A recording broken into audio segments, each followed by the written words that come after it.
And this will give us a good idea of what's happening in the community and how the funds are distributed. One quick example that I would like to give you is that if in a given community, let's say for the sake of argument, that community receives our census questionnaires, which I believe everyone has received by now, and they send it back. And let's say that in this particular community there's 3,800 people in the community. Hypothetical example, if 25 of the 38 return the questionnaire, then the information that's provided based on that 2,500 people is going to be, the funds are going to be allocated in support of the 25 and not the 3,800. In other words, the funds are going to reflect 2,500 people in the community, but 3,800 people are going to utilize the benefits, are going to utilize the schools, the roads, are going to utilize the hospitals, and things of that nature. So that when decisions are made, it's, the folks that make the decisions are going to look at the census information and are going to say, in this community there's only 2,500 people. They don't need 4 hospitals or 4 firehouses or 4 whatever. They only need 3 for the amount of people. So it's really important that we encourage everyone to fill out the questionnaire, to send it back. There's a lot of reasons why people may be a little bit reluctant. How do we get the questionnaire? Well, the questionnaire is being sent to everyone, and at their home. You will receive it at home, and it's barcoded. Okay. So it goes in the mail, and each person would receive it at home.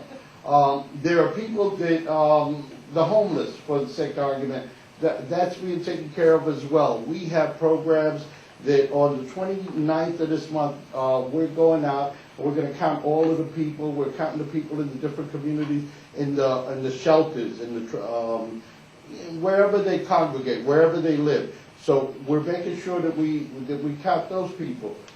We're at the point now where people, the questionnaire has been sent out, and I guess you wonder, well, what can we do now? Now you're receiving the questionnaire. The truth is that we're just encouraging everyone to fill it out. If they have any questions, any problems with respect to it, to send it back to us. We put questionnaire assistance centers in all of the communities and be counted sites, so that if anyone has a problem, there is a place where they can go to get that information. On the back of the questionnaire, there's a telephone number where they may call in case they have any questions. The questionnaires are in different languages. There are 27 different languages. The questionnaire, this one, for example, is in English and Spanish, and it kind of gives you an idea of, it gives you an idea of the specific questions, but more importantly, it kind of is identifying what's happening in every community. And as a result, we're encouraging everyone to fill it out and send it back as quickly as possible. All right? Thanks so much. Anyone have any questions? I have one question for you, Sure. Mr. Dominguez.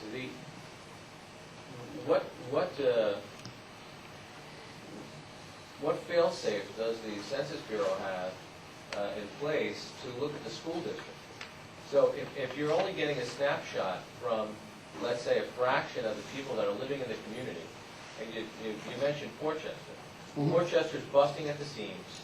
You have overcrowding situations, which obviously is apparent, that anybody from the Census Bureau walking down the street can identify that. Of course. You have the school districts that are busting at the seams, that have to go to additional avenues to place children in classrooms so they can educate them. So is that a component that's part of the census that is not being accounted for? Yeah, it is. What we're doing in relation to that is we're going to the actual schools. We're delivering what's called a Census in the School program, which we give information to the students. They take that home, and that helps us get a better count as well. But what if they don't fill it out? If they don't fill it out, we don't know. Well, you can't. How does the Census Bureau? I'm directing this towards you because you're here. Mm-hmm. But how does the Census Bureau put the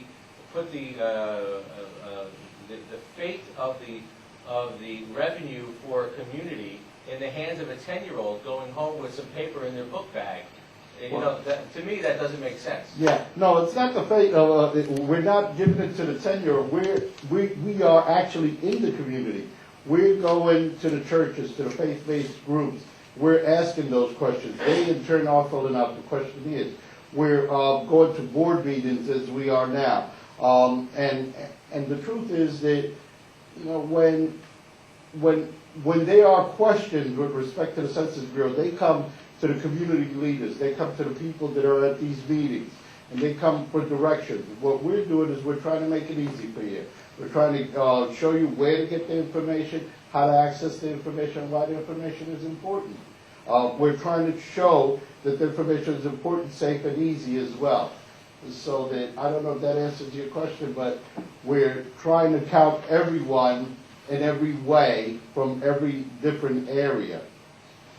Thank you, Mr. Good luck. Okay? Thanks so much for coming today, Mr. Dominguez. Are those arriving in the mail now? They're in the mail. I think everyone here has already received the Oh, is that right? questionnaire. Because everyone Okay. has stopped me outside and good. said, yeah, I got it. Wonderful. So Okay. if you have any questions, please, by all means, you can contact my office, or you can get a hold of me. I can come down, I can speak to you, I can provide information, literature, whatever it is that you need. That's so much still kind of, where's your office? We're at 330 West 34th Street in Manhattan. Wonderful. I'll leave a business card with my contact Oh, beautiful. information. Thanks so much. Okay? Thanks so much, Mr. Dominguez. Okay. Very kind of Thank you you to come very this much. evening. Thank you. All right. Okay, so let's get back to the beginning of the meeting. We sort of got off track there with the executive session. I think the first thing I'd like to say is how happy we are to be in Mamaroneck this evening. I guess we couldn't get to basically the village hall because that falls outside of the jurisdiction of the town of Rye, so we wouldn't be able to have a legal meeting, my town attorney tells me. So so we're here at the school. But in any case, it's good to be here in Mamaroneck and be reminded that Rye Neck is an important component of the town of Rye. Okay, so let's go to the approval of the minutes. Does anybody have any comments on the minutes from last meeting? If not, can I get a motion to approve the minutes? Second? Second.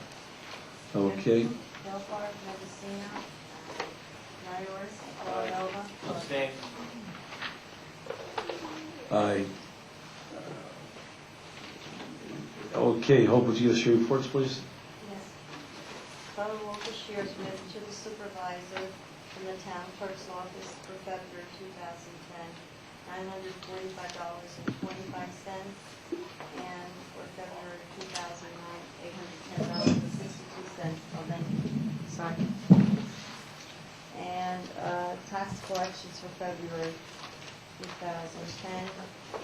Deposit to the supervisor of the town of Rye, $12,215,889.14. Deposit to the treasurer of the village of Portchester, $86,208.99. Deposit to the treasurer of the village of Rye Brook, $3,064,101.13. A total of $15,366,199.26. And I don't think. Bishop's So we're gonna- Bishop, you kidding me? He's not gonna lose his TV time. He's up there, right? No. He's at the podium. That's correct. Well, what I wanted to do was I wanted to just give the board, we don't have an activity report for Crawford Park. We just didn't find the time to get it done with the storm and so forth. But I did want to give the board a report on the storm damage.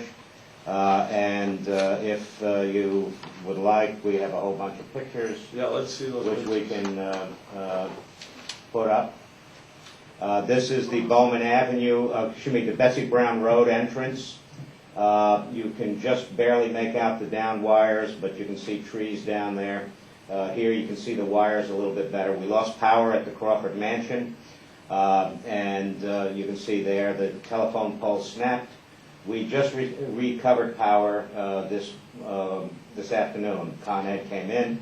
They did not fix the telephone pole, but they did hook up the power. So the wires are still on the ground, and we're having some problems perhaps in providing for a safe area.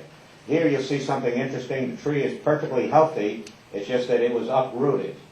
And that's what happened here. We lost about 26 trees. There's a perfect example. These were major trees, 50 feet tall, 40 feet tall.